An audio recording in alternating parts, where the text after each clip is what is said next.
বাগানে যাই, আমরা কচু শাক কেটে নিয়ে আসি। আমাদের বাগানেই অনেক কচু শাক আছে, কচু শাক কাটি। ইলিশ মাছের মাথা দিয়ে হবে কচু শাক।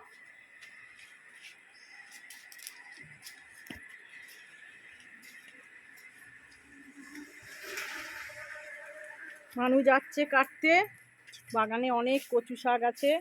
এই মানু আমার সঙ্গে সব সময় থাকে, সারা দিন আমার সঙ্গে সকাল থেকে সন্ধে অবধি থাকে, আমার নানা কাজে মানুষ সাহায্য করে। ওই কচু শাক কাটবে, নারকোল কাটবে, কুড়বে, মাছ ধোবে, আমি রান্না করব।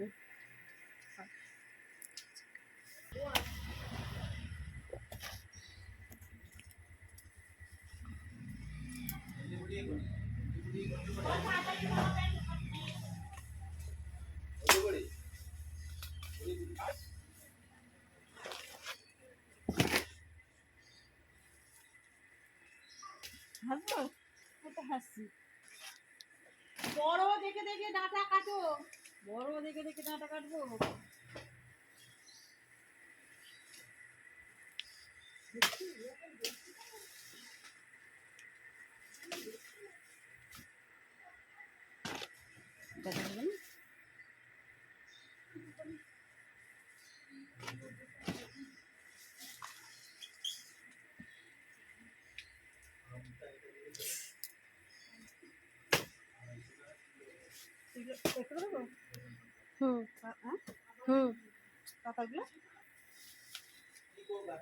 কতগুলো করবো দেখো।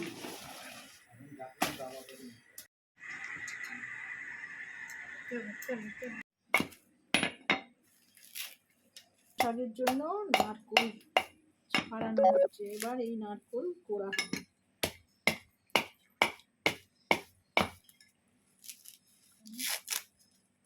কচু শাকের জন্য নারকোল ছাড়া হচ্ছে, মানু নারকোল ছাড়াচ্ছে, মানুই নারকোলটা কুড়িয়ে দেবে, নারকোলটা ফাটানো হবে।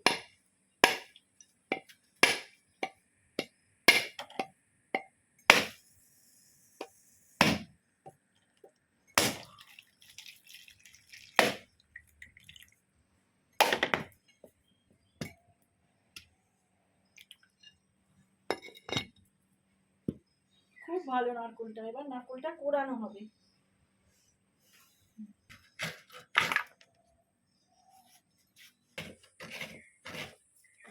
নারকোলটা কোড়ানো হচ্ছে কচু শাকে দেবার জন্য।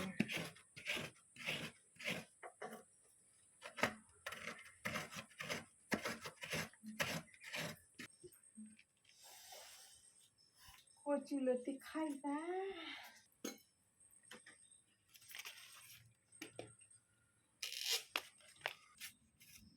দাঁড়াও একটু কুটে ফেল।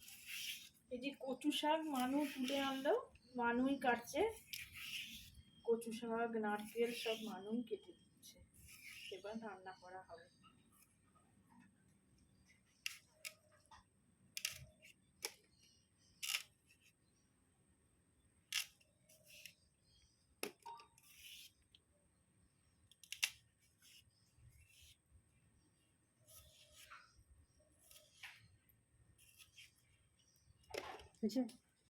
বন্ধুরা দেখুন, কচু কাটা হয়ে গেছে, এবার এই কচুটা সেদ্ধ করতে হবে। আমি সেদ্ধ করতে দেবো, সেদ্ধ করে জল ঝরিয়ে তারপর রান্না হবে। এই যে জল, এতে বেশি জল দিতে লাগে না, এটা তো সেদ্ধ হবার সময় অনেক জল বেরোয়, একটু জল দিলাম, দিয়ে এটা সেদ্ধ বসিয়ে দেব, তারপর আবার আসছি। এই যে সেদ্ধ হতে বসিয়ে দিয়েছি, একটা এর উপর ঢাকা দিয়ে দেবো, মিনিট 15 সেদ্ধ হলে এটা সেদ্ধ হয়ে যাবে, জল ঝরিয়ে তারপর আবার দেখাচ্ছি। এই যে দেখুন, এটা 15 মিনিট সেদ্ধ করা হয়েছে, এটা হয়ে গেছে। এবার এটা একটা ঝাঁচড়িতে ঢেলে জল ঝরিয়ে নেব। এই যে ঝাঁচড়িতে জল ঢেলে দেবো, ঝাড়তে দেবো এটা।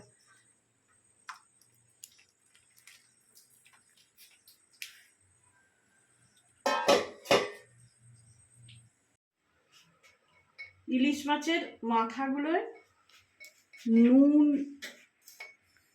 হলুদ মাখিয়ে নেব।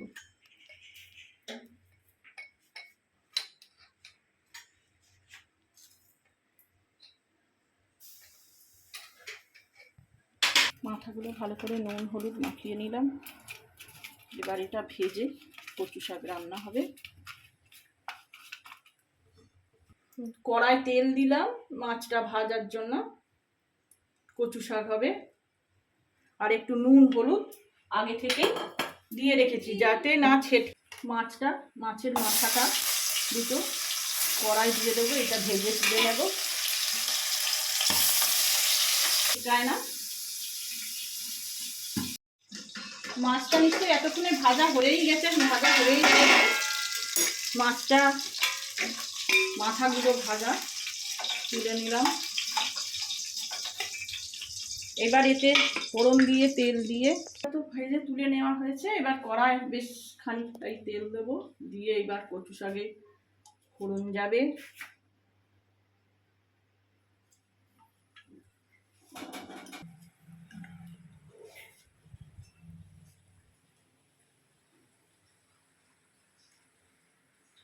কড়াই তেজপাতা, শুকনো লঙ্কা,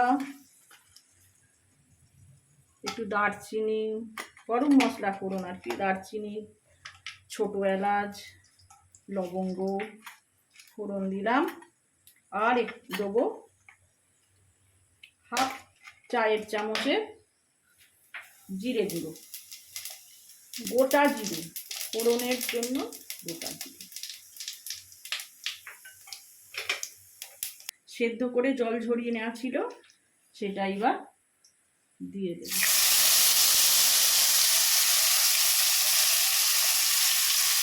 আপনাদের একটা কথা বলি, এই যে এই সমস্ত রান্না করতে গেলে এখনকার মেয়েদের তো সময় খুবই কম, কাজেই এই সমস্ত রান্না বলুন বা এই রোদের রান্নাই বলুন, যদি আগে শুকনো কুটে বাটনা বেটে রেখে দেওয়া হয় তাহলে অনেক কাজের সুবিধে হয়। আগের দিন করে রাখা খুব কাজের সুবিধে হয়। এবার আমি এই কচুটা দিয়েছি, এবার এটা একটু নাড়াচাড়া করবো।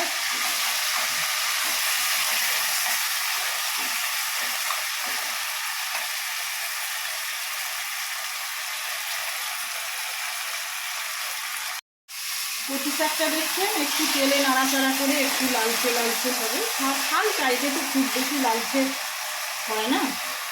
এবার এই অবস্থায় আমি এতে একটা নারকোলের হাফ মালা কোড়া হয়েছে, হাফ মালা নারকোল কোড়াটা এতে দিয়ে দেবো। এবার এটা দিয়ে খানিকটা নাড়াচাড়া করতে হবে, তারপর মশলা দেবো।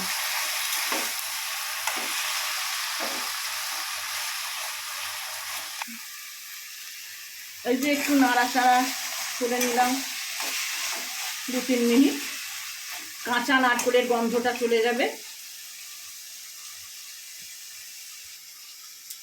এবার মশলা দেবো চায়ের চামচের 1 চামচ আদা বাটা,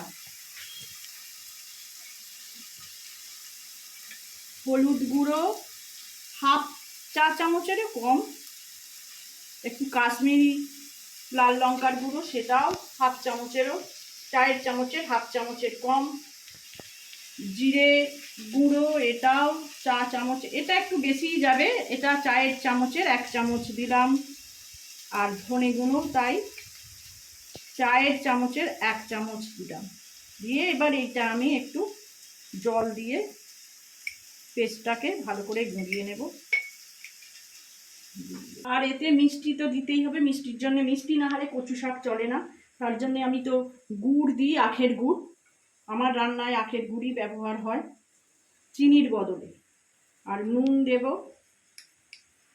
চায়ের চামচের হাফ চামচের একটু কম। নুনটা যে যার স্বাদ মতো, মিষ্টিটাও যে যার স্বাদ মতো আপনারা দেবেন।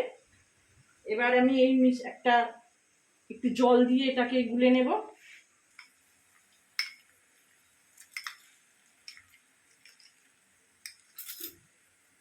এই মিশ্রণ খুব ভালো করে একটু মিশিয়ে নিলে ভালো হয়। যে কোনো তরকারি যে কোনো ডালনার তরকারি, যে কোনো কিছুতে একটা পাত্রে সমস্ত উপকরণগুলো দিয়ে ভালো করে মিশিয়ে নিলে খুব ভালো মিশে যায় তরকারির সাথে। এটা আমি এবার কড়াইতে দিয়ে দেব।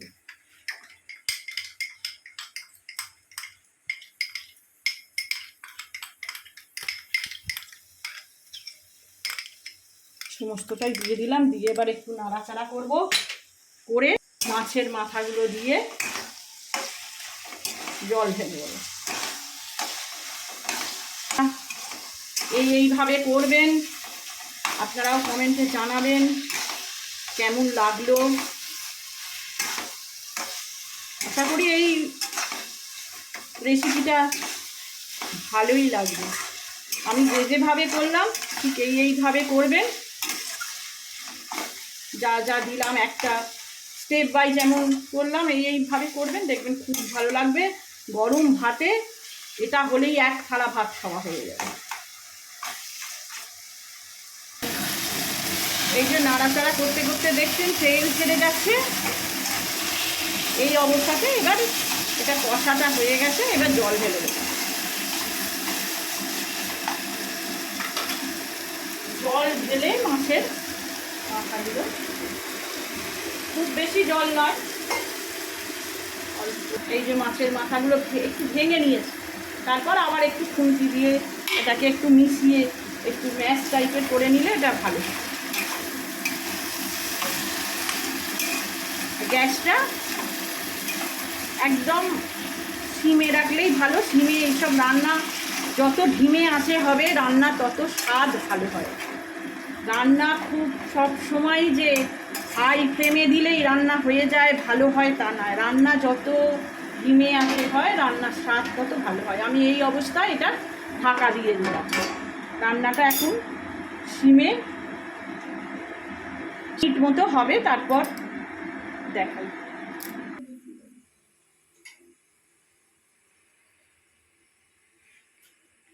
এবার 7 মিনিট পর ফিরে এলাম। এই দেখুন তেল ছেড়ে গেছে কচুর শাক থেকে, একেবারেই নাবানোর অবস্থায়।